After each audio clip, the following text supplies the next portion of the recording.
Good morning, good morning, good morning. Morning hath broken like the first morning. Blackbird hath spoken like the first call. Pray for the and for pray for the every. Good morning, everyone. Welcome to Assembly. I just watched a coal tit climbing into one of our bird boxes. And it made me think of Nadia's spark of joy. Good morning, Leor. Good morning, Sonia. Good morning, Xander, Penny Rose, Raspberry Mojito Girl, Rachel Tasker, Margaret O'Brien, Ashley Gardner, Dawn Claricoats, N. Higgins, 73, Vegan Family, Sarah Randall, Sarah Perlmutter. Good morning. Good morning, one and all. Good morning all together. Good morning, everybody. Let's go and see the weather. It's raining here. I like to think that this is the thawing of the snow. This is the thawing of the country. The country is having a moment of, I don't know, sadness, emotional expression. No, it's just raining. It's just bloody raining. And that's bloody annoying. Although I quite like rain. I have to confess, does anyone else like, I quite like dark cloud cover. I like it because it gives you like, there's a ceiling and then there's another ceiling to the ceiling. And a little bit like, and there's a relevance to this, a little bit like a turtle, it feels like you've got a little bit more protection above you. Does anyone else get that? Chi-Chi right now is standing there and she's looking out at the world and she's thinking, it's raining, Dad. Oh, yes. Oh, there you go.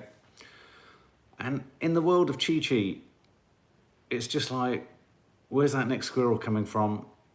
She's not seeing the tits. She can't see the tits for the trees. I can see the trees, and I can see the tits in the trees. Katie Travers, Alice Kearney, Ashley, having a chuckle. I want to say a particular shout out to Denise Nelson Gale. It was so lovely meeting you on Zoom last night. She was one of our competition winners for the book. And we met her beautiful granddaughter and daughter, and it was just absolutely lovely, and it felt like we'd known you for years. So a big shout out to you, Denise, if you're here. Faith Goodman, hello, Mark, Nadia, Nanny, Diane, everyone. Have you guys seen Courtney Cox playing Friends theme song on piano? What does that mean? Well, there was the reunion. We were reporting on Popcorn Junkies all about there being a sort of cast reunion, not a resurrection of it, but a cast reunion. Maybe that's what she's teasing. I don't know why. Am I the only man in the country who got excited about Sex and the City coming back? I don't know why. I found that news story quite exciting. I think it's because when it was out, it was at a time in my life where I was living with just me and another friend of mine. Bachelor pad was what they called them. And I don't know, I don't know, maybe there was just something about it that kind of tickled my fancy. I mean, I've always liked New York, so maybe it was more New York than anything else. Morning, Skylease. You're the only straight man who got excited by it. Dawn Claricoats. Yes, Mark, I think you were. Sonia Donovan, you loved that show. Do you mean the only straight man excited? You're absolutely right, Leo. The only straight man excited. Yeah, you're right. It was amazing. So lovely talking to you now. Oh, Denise, there you are. Denise. Denise. It's strange, isn't it? Because, of course, me and Nadia used to being in that configuration, and then you do a FaceTime, Denise, and it was like, it must have at times looked like we were on the channel, but we weren't on the channel, which was nice. But I'll be emailing you the Zoom chat to our agent, who will then send it on to you. I think there's some data thing that we have to be respectful of. But guys, yeah, big shout out to Denise, lovely family, a lovely lady. And you really, it really touched us. We were talking about it all evening, so thank you, Denise. Debbie Pollard, caught alive, finally. Where's Nadia Yvonne Ball? She's currently down a hole. She's digging, she's looking for diamonds. She hasn't found one, she hasn't received one from me that she likes. So she's gone on a mission to dig for diamonds. She does this every now and then. Every now and then I see her leaving the drive with a shovel over her shoulder. It's very odd. I mean, the girls sometimes say to me, Dad, is it that time of the month again? She just heads off with a shovel. It's not even my shovel. I mean, the thought of Nadia purchasing a shovel is kind of just strange. Gabrielle, Gabrielle, not Gabriel, Gabrielle. Gabrielle, welcome. Greg Allen, Facebook blocks Australian media and many other non-media sites. That's because, am I right in thinking, that's an interesting story. Is that because Australia, or the Australian news outlets want to charge Facebook for their content? I kind of understand, you know, it's a tricky one, that, isn't it? I kind of understand it. It's like Apple News. It's like all these kind of places that kind of want to, you know, carry your news. I mean, if you're generating your own content and you're charging for it, I mean, why would you just give it to someone? I kind of understand where the Australian media's coming from. And yet, at the same time, there's something about it that's not. Gabrielle. Am I pronouncing it correctly, Gabrielle? It is Gabrielle, not Gabriel, isn't it? That's what we said. I think Nadia sometimes says Gabriel. I always see Gabrielle as L on the end. Gabrielle. Andrea Jenner, good morning. Ellen, good morning. Yvonne Ball, yes, they want to charge for news. Yeah. I've got to, you know, I'm a big fan of like wrestling with the subject before you kind of come out on it massively. What I do like about Australia is you don't mess with them. You know what I'm saying? The government just say it as it is, don't they?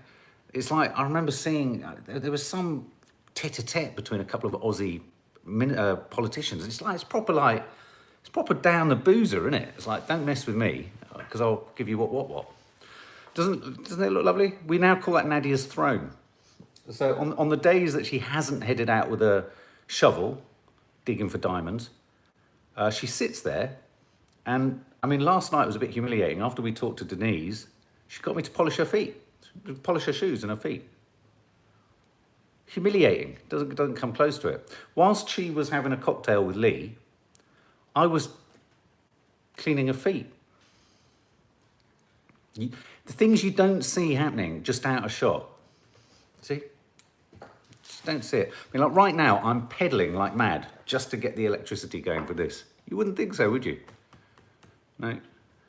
And over there, Chi-Chi is currently composing poetry. Aren't you, Cheech? Chi-Chi. What's your poem of the day, darling? Come here. Come on. Come on. Oh, another lovely stretch. Oh. Burradar from Cardiff. Oh. I've got a lovely card here that's a... Do you know what I feel like sometimes with the PO box things? Does anyone else remember Swap Shop? Do you remember Noel Edmonds would read bits out? Or they'd have postcards, send it on a postcard. What was the thing you'd say, what would they say when they said apply for something? A self-addressed envelope. A self-addressed envelope sounded like the most exciting prospect to me as a child. Because you knew that when you sent a self-addressed envelope, self-addressed stamped envelope, you were going to get something back. Did anyone else get that feeling? I remember saying to my nan, oh, we need to send a self-addressed envelope. Probably didn't say it like that. Something, I don't know what. Probably something awful, like Jim will fix it, because I desperately want to put stamp addressed envelope, that's it. And you'd send it off and you think, ah. And they used to be like in the Beano and in comics, back in the innocent days, the days of innocence. You'd send SAEs off, stamped addressed envelopes, and you kept badges. I've been desperate to launch a badge section to this channel because I just love badges. I love collectibles and all that kind of stuff. Especially around Popcorn Junkies, I thought you could do box set bingers, you could do box set, you could have a little like How to Stay Married one with me, with Nadia kind of strangling me. It's not very PC, but you know what I mean. I like badges. I like being members of fan clubs. That's what I love about this. It's like a little group, isn't it? But I want to belong to it. Do that for Blue Peter to get your Blue Peter badge. That's right. Send a self-addressed stamped envelope. It was so exciting. Just to pre-warn you, I've got such a bad headache at the back of my head. This is helping. Thanks, Lucienne. DMs on Instagram are an effing nightmare, so I do apologise. If you ever send one and we don't reply, it's only because we just don't see them. Oh, Ashley, I think I've started a bit too keen, guys. Let me just take my breath. Anyway, I've got this lovely card here. Going back to being like Noel Edmonds. I need to get some blouses in, don't I? I need to get some colourful blouses. To Nadia Mark and family, thank you for sharing your life, heart and soul, highs and lows and everything in between. It's very sweet. You're a wonderfully honest, funny, kind, humble, full of wisdom. I searched for news in March 2020, saw Nadia and found your channel. You really do brighten my day. Best wishes to you all. Steph Schultz. We know you, Steph Schultz. And that is a lovely card with a lovely photo of the path down to Steph Schultz's dad's allotment. Look at that. With the lavender, as I used to call it as a child, lavender. It's going to go on my piano. Yeah. Thanks, Della Nixon. You enjoyed the How to Stay Married. Yeah, it was. We do like those conversations. I think we tried to kind of Dale. Look, Dale Ibbotson. Hi, Dale. I hope you're all good up there. Hope Fifi's keeping you all straight. Because let's face it, we know Fifi's the adult in that household. Don't we, Dale? Don't we, Caroline? We do. I have loads of badges in tubs in the loft. I used to collect them with my best mate when we were 12. Right, Dale, I'm coming to your gaff when we also come up to see Denise, and we're going to get your badges out. We're going to go through them. I was one of those kids. Do you remember kids at school that used to have those? Did you used to collect erasers, rubbers? And we'd always, people go, get your rubber collection out. And we'd go, because rubber meant Durex. And you'd be like that. I feel all right today, Sam JP. Oh, I don't feel great. Look, I'm using this as therapy. You are helping me. Sabina Burney, feeling down and depressed here in Germany. No sign of the vaccine here yet. Sabina Burney. It's odd that, isn't it? We've sort of flipped in our relationship with Europe. We'll have a little talk about that because we're going to talk about PTSD and dealing with coming out of lockdown. I think we've got to be careful coming out of lockdown. Yeah, collected rubbers. Janine Amory, did you collect rubbers? I used to collect football stickers. I mean, I wish I'd kept my Figurini Panini. Is it Figurini Panini? Yeah, something Panini. Yeah, football stickers, football rubbers. But the thing is, I remember seeing in a friend of mine had like must have been a Tupperware box of all these rubbers, and William Dibley, and he had all these really cool rubbers. And I remember thinking there was one rubber there that smelled so sweet. You remember the smell of sweet things? And I was so jealous, I ate it. Yeah. My poo was bouncing off the ceiling later. PG Tips cards. Tim Reed, we were talking about those the other day. You used to get wall charts, wouldn't you? And you'd get sort of rectangular shaped cards and you put them. The specialness of those things have gone. Where are they all? Why can't we have them back? Toys and gizmos and weird shit inside your cereal boxes. What? Why not? We don't want to link. I don't want to link to something virtual. I want a thing. I want a thing in my product. I like a thing in my product. Said the vicar to the bishop. Nicola Randall. This is a kind of light-hearted get in there, but we are actually going to talk about one of the topics in the headline today, which is PTSD. I think I'm at risk of PTSD after COVID pandemic, says Nicola Randall. Loss of my grandparents to COVID caused extreme grief and anxiety in January. Let's approach this subject, because I've said many times that I think coming out of lockdown, and you only have to look at the suicide figures in Japan, very high, suicide rates in America going up. It's only when we come out of almost the shock of this crisis that we're going to be able to get some perspective. And I think one of the key definers of PTSD is it kicks in, or obviously after the event, but it kicks in substantially after the event at a point where the body and the mind feels it's safe for it to kick in. Do you get me? So I think for those who are a little bit sort of inexperienced in government and what have you, think about, they think, oh, the mental health crisis has happened. The mental health crisis will happen alongside the COVID crisis. So as the COVID crisis has peaked, we've had the mental health. No, what happens is that the secondary wave will come out of this, will be us all trying to rationalize and make sense or not make sense of what's happened. Erin Bullimore, the pandemic has been triggering my PTSD. Getting out is going to be a huge relief.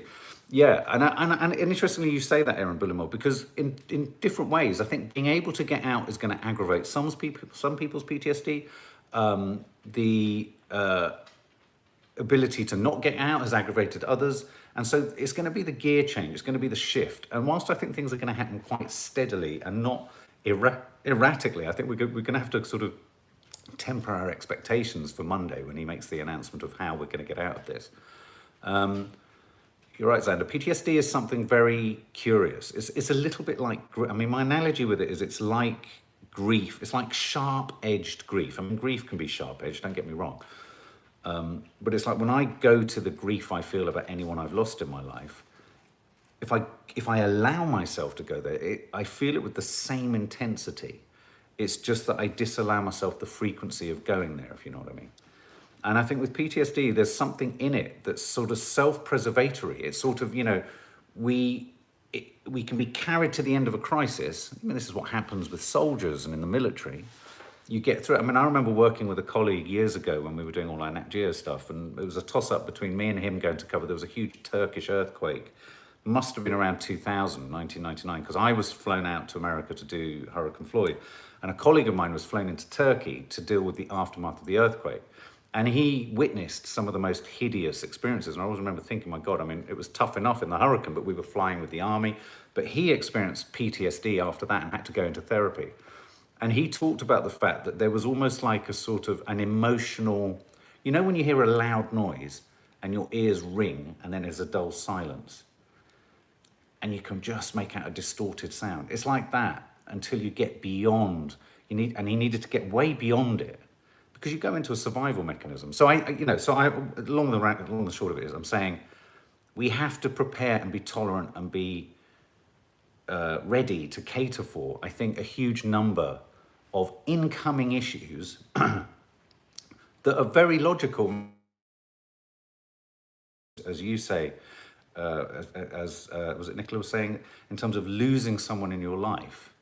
And lots of people have lost lots of people, and lots of people have got long COVID, and lots of people haven't lost people, have got no people with long COVID. And I was talking about this on our sober chat the other night. I hope we don't get to a place after we come out of this where there are gradations of experience, like, you had the worst experience because this happened to you.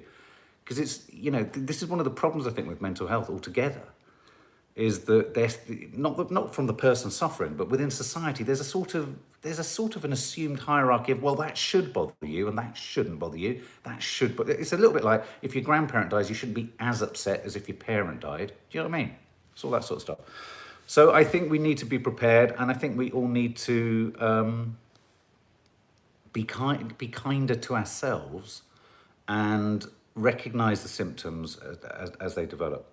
Sil Carney, I go PTSD from the severe bullying I had in school. So it's not just war or one large event, it can be long-running trauma. You're absolutely right. I mean, you echoed the point I've just made there. It's relative to the person involved, what could be a trifling thing to one person, or not trifling, but something that's quite manageable to one isn't necessarily manageable to another. And I do hate that phrase that people use. It's often used, I mean, it's a kind of generational thing, which is kind of like, oh, well, you've got it so lucky. When I was a kid, I used to, do you remember Monty Python did that thing of, I used to get up 3 hours before I went to bed and lick the road, the kind of one-upmanship in one's ability to deal with trauma. Let's not get into that business, because it's relative to everyone. The reason it's in the title today is, cases of PTSD. A lot of mental health charities are anticipating that the surge for mental health, obviously, as we come out of lockdown and the capacity to see therapists and what have you increases, that's gonna increase as we come out. And I think that's a really important thing to bear in mind. I mean, a lot of people have been talking a lot about, that there's a feeling that so many other issues and diseases and conditions have been ignored in preference for something which on balance, on reflection, will have had quite a small fatality cases. We're going to get, I want to know who's measuring, or I want to be certain that they're going to measure all those other byproducts of the crisis, if you know what I mean, those byproduct cases. Anyway, there you go. That was a quick shift from me eating erasers to PTSD, wasn't it? But that's what we like to do here. We like to cradle the ridiculous with the meaningful. I mean, well, that's what's going on in my head most of the time. I can boing around I'm just sort of remembering those, going back to those rubbers though. God, what is it about collectibles? What is it about collecting things? Dale, help me here, what is it? But badges, self-stamped addressed envelopes, I love all that stuff. Yeah, fan clubs. Yeah. Drew Haylett, got half term off. I work in Ascent School. Oh, welcome, Drew. Hope you're well. Whose chair is that in the background, Lucian? That's Nadia's throne. Yeah. It usually sits in her throne room. I think she should have it in her dressing room. Do you know that I rarely go in the dressing room now? Even though theoretically half of it is mine, I don't go in there. Joe Zoppi. Hey. Haven't seen your name to call out many times. Joe Zoppi. That's a good name. I'm just going to take a pause for a moment. Let's all just take a moment. Let's all just take a moment's reflection. Oh. Kimberly Higgs. I have my COVID jab booked for next Wednesday. So nervous. You'll be fine, Kimberly. You'll be fine. All one step in the right direction. So, strong decline in cases. All the data, all the numbers, everything's pushing in the right direction. Emma Staple, sticker book collections when you get a shiny one and then trade with friends. Oh my God, did you get that? You get the badge of a football team. The badge of a football team. It was always shiny. No, nothing equates with that moment of opening a packet and knowing that one of them in the packet of 6 was slightly thicker and it meant that you had the slightly shiny badge. Nothing equates to that. Very little equates to that in grown life for me. That photo I posted on Instagram, I definitely think I went down to the local corner shop. I was one of those scaredy cats though. I'd nick a comic, I'd read it and then I'd take it back. And in fact, I got caught taking it back. Dan D, I did do the part 2 of the 12 steps video. If you just go to our, I think it's wellness and mental health playlist, it's there. I dropped it, I think it landed on Sunday or Saturday. Sam JP, hello Sam JP. I hope life doesn't go back to normal. Most people weren't really living, just working and going through the motions. We need to use this as a sign to be truly grateful and to really live. Oh, what's that? Just got a lovely text from Fleur there, that's sweet. Sam JP, you raise a really interesting point. We were talking about this yesterday. I was sort of asking the guys, what do you want? Everyone wants those nice normal bits to come back. And when I say nice normal bits, I mean the interactivity of work. Me and Miranda and Theo, my friends, I really want to get them going, working on this project. You want to be talking about other stuff other than COVID. You want to be around the water cooler. So there is the office side of things, but there's also just the social side of things. But Sam JP, I think you raise a really interesting point. I've got a funny feeling that there's the PTSD thing, but I think, let's just imagine, let's say by July, everything was back to normal. I've got a feeling that nearly everyone back in that normal, yeah, great, we'll have you might be able to have a holiday, yeah, you'll be able to see your family, that is all by the by. Of course, that's all accepted. But I've got this funny feeling, especially as I look at reports of companies saying, they're going to pay people less if they work from home and da-da-da-da. I've got a feeling that people are going to have tasted quite sweet when it comes to the work-life balance. And it's going to be quite hard to manage that. And we could end up having a real sort of rapacious rush towards making up for lost time. And that's funny because, Maddie was saying about a lot of her friends going to college, a lot of people aren't worried about it starting again, but a lot of people are worried about it starting again, but starting with that sort of urge and fury to get back what we've lost. And I think if we start engaging in that, it could get quite stressful quite quickly. Do you know what I mean? That does, lovely to be able to go out and see. It's analogous to the idea that are we all going to go batshit crazy and start drinking like lunatics and injecting, acid into our eyeballs at street corners? I don't know, I don't know. I can't wait to see what Old Compton Street's going to be like, my stomping ground, Soho, as soon as we're back out. Is there going to be a sort of, is there going to be the sort of crazy 20s hedonism of the 1920s where everyone's like dancing in flapper skirts and, do you know what I mean? But then on the work side of things, I just think it's going to be I think people are going to be in for a shock. I think the idea, imagine for so many people returning to overcrowded trains, paying a third of your salary on transport to a job which you've discovered you can actually do more effectively at home. And when you do it more effectively at home, you're also not worrying about your mortgage payments because the lack of the transport expense is helping. Do you know what I mean? So Sam JP, long and short of it is, there's so much about the old normal that we miss, and most of that is social, familial, friendship. and the social, the importantly, you know, obviously schooling, education, and the social contingent of work. But I also think that there's going to be, yeah, Gabrielle, I agree. I think people will find it harder than they think. I think, and I think, you know, by and large, we need to be cautious about who those people are going to be that start cracking the whip for us all to catch up. That's the point that I'm worried about. There's going to be a sense of catching up with lost time for lost time. Hi, Selena Lou Fogg. Andrea Crash. There was no normal even before the pandemic. Well, and also everyone's normal is different. Everyone's normal is different. Andrea Jenner, Mark, I've been pushed to my limits, lost 4 people since November. Oh God, Andrea, that's awful. That's just awful. I mean, you know, you just can't even, I can't even imagine how tough that is. I really can't. Sending you all of our best, Andrea. I'm so sorry. Isadora Rodriguez, I was reading that you'll need to vaccinate before you enter pubs and restaurants. How true is that? I think, you know, I think that's going to have to happen. That's going to have to happen. I think for businesses to work, it's going to have to happen. I mean, we were talking about it with cinemas and theatres and things like that. Hit the thumbs up, guys, if you're enjoying a chatter. Do subscribe if you want to be notified more often about us talking shit, but also trying to keep you company and trying to take a slightly light-hearted approach to the news. Let's extend our thoughts. What about Prince Phillip? What about Prince Phillip, 99. I've always had one curiosity. I wonder whether, when Prince Phillip hits 100, whether Queenie will just slide her envelope across the bed to him. What do you reckon? Do you think she'll just go, here you go, Phil. Thought I'd save on postage. Do you know what I mean?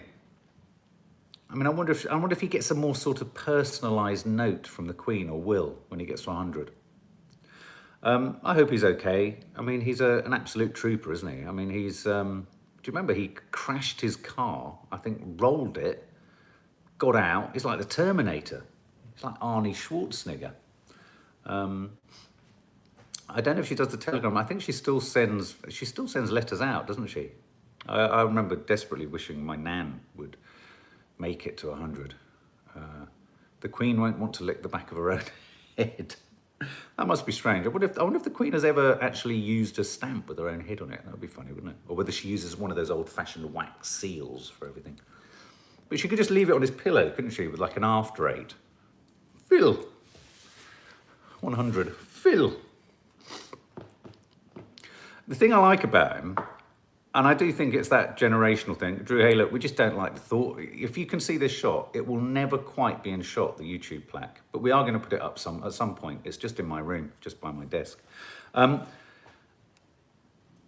was I just saying? Oh, yeah, I like the way in which he's gone into hospital quite a few times, hasn't he? Even like when he crashed his car. But there's always the note in the reporting of he walked in. It's like he's never, you know, he's a proud chap, Philip. He's not going in on a stretcher. No way, no how. He's not going to be wheeled in. No way, no how. He's going to walk in to the hospital. He's a no-fuss kind of guy. I mean, he's the kind of guy that if death was near him, he'd just be like, God, for God's sake, get out. Wouldn't he? He's one of those. Just get out. I like that. I like that kind of attitude. Drew Haylett, love your channel. You've helped me loads during the lockdown. I've been feeling very lonely and you've helped me, made me laugh. Thank you so, so much. Oh, Drew, sending you all our best. All our best, Drew. And we will carry on trying to make you laugh and cry and scream with frustration and maybe sometimes fart.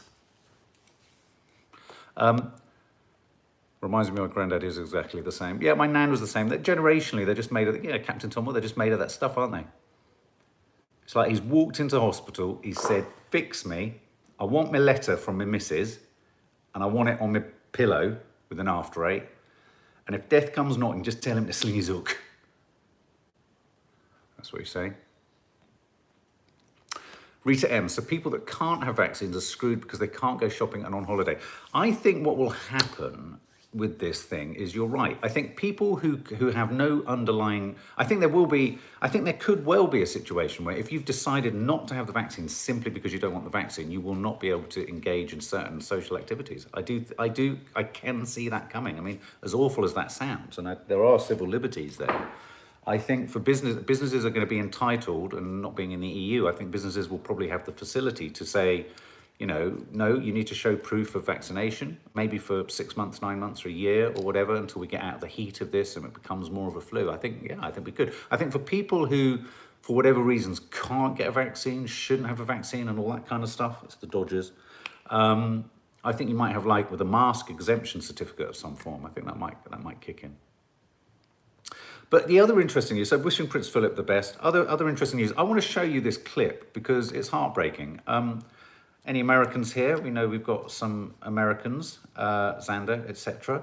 I just want to show you this film, which really moved me. And have you heard about Texas? I mean, it's very cold. It's very cold in Texas. And I mean, traditionally, we all think of Texas as obviously a very hot state. I mean, I've filmed there, I've driven through there. It's a very hot state. But look at this, on the coast. What's that? The winter storm that's hit Texas and other southern states is having a huge impact on wildlife there. And I just want to show you this film. You're coming off the tripod. I'm going to show you this film. Are you ready, guys? It's about sea turtles. Look at this.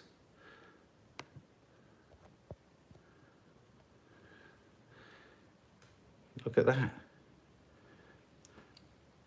So thousands of creatures have been taken to a convention center in southern Texas. Some by residents, some of whom lack heat or basic amenities in their own homes. They're all being rescued. Look at them all. Look at them all. Look. We've seen wallabies in hotels. Look. They're all and do you like the way that the tarpaulins are all... Oh, look at that whole shot there. Look how many there are. Oh my God. Oh. Look at that. And of course, yes, you're right, Minky Moo. The debate is this climate change? That Texas is being hit by a big freeze? Look, there they are coming in, being brought in. Look at that. Incredible, eh? Oh. Oh. And Maddie's going to be devastated. Look at that, look. Look. All those people giving all that time and attention and dedication to rescuing them. Very, very, very sweet.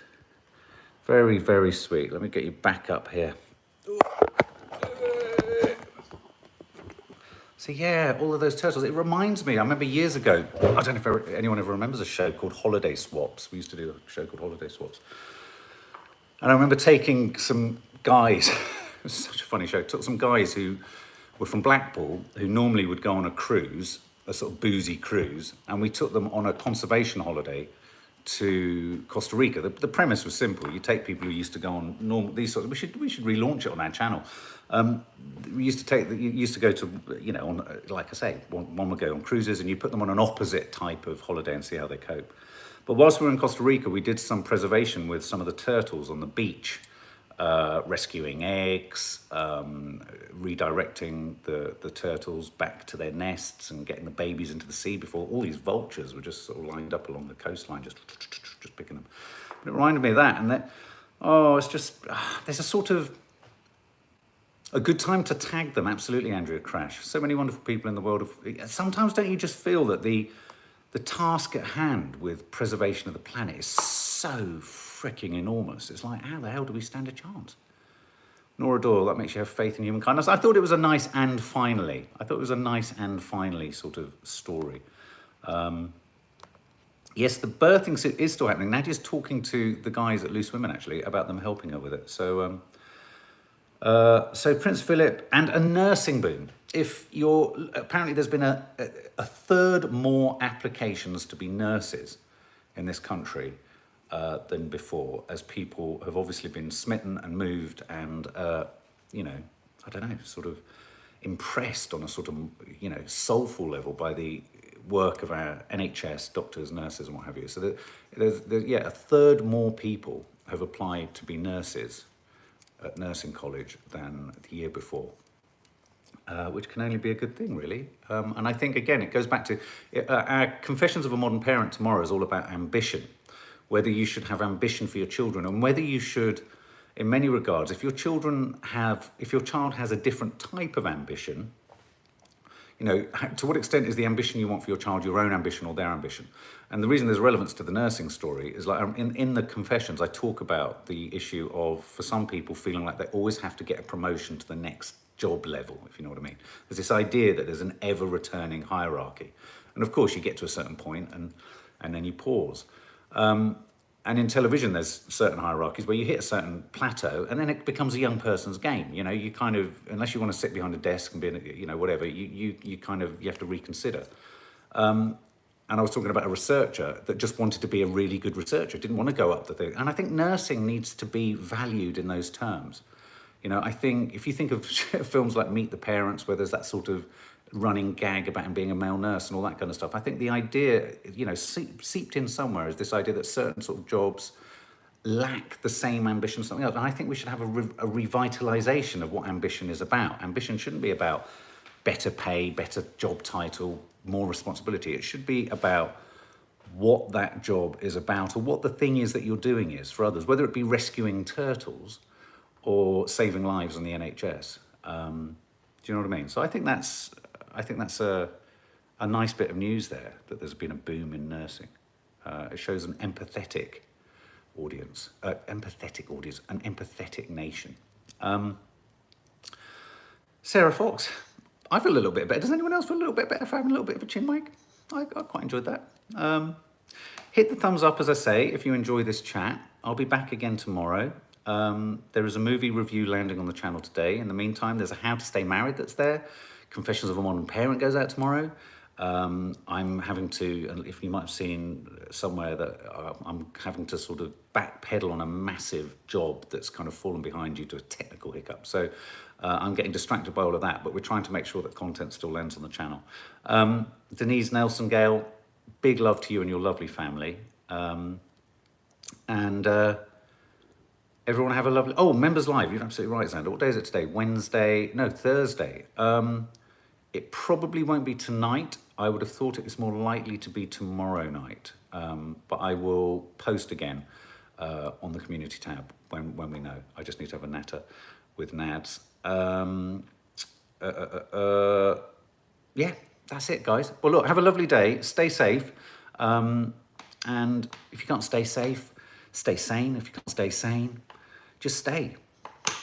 Because at the moment you can stay at home. And remember, guys, as I said in the sober chat the other night, whatever you're going through, don't compare and contrast whether it should be justified or not by what someone else is going through. Whatever you're going through is relative to you. So, you know, if you're struggling with something, you know, obviously you need to be kinder to yourself. You need to take some time out. You need to look after yourself. Do not feel that you're unjustified in feeling something or feeling a certain way. Because I think that's one of the biggest problems with mental health in any way, is that we feel like we should disallow ourselves, that it's somehow an indulgence or whatever. Look, we're going to have plenty of time where, you know, society is going to open up again. And as I say, I fear we're going to be charging like absolute nutcases again. So let's just keep nursing ourselves a little bit longer. And yeah, anyway, you know, there's always random content going up. Nadia's finished It's a Sin, for example, so we might well pop a review up of that at some point. But have a lovely day, guys. Stay safe.